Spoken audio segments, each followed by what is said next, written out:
So here's a story. This man's about to die. He calls together his three closest friends. He says, look, I know it's an odd request, but I'm going to give you each $20,000. But I want you to put it in my coffin after I die. They say, whoa, what is this about? He says, I want some spending money for the afterlife. They try to talk him out of it. They say, whatever the afterlife is like, for goodness sake, you're certainly not going to need cash. He says, you may be right, but from my point of view, there's no downside. And I'd feel awful if I could have used it. And I just want your promise. You're my friends. So they reluctantly promise, and he gives them each $20,000 cash. And sure enough, he dies 3 days later, and each one walks by the coffin, and the first one slips in an envelope, then the second and the third, and then they're walking out, and the first guy says, I got a confession to make. I didn't put in all the money. I took out $5,000 to give to the poor. I just couldn't see burying all this money with them when the needs are so great. Second guy says, well, actually, I'm relieved to hear you say that. I didn't put in all the money either.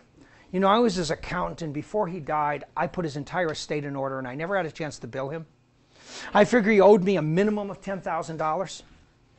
So I just took out the money he owed me, and I put the rest in. The third person looked at the other two and said, I cannot believe you two. He was our friend, and we solemnly promised him.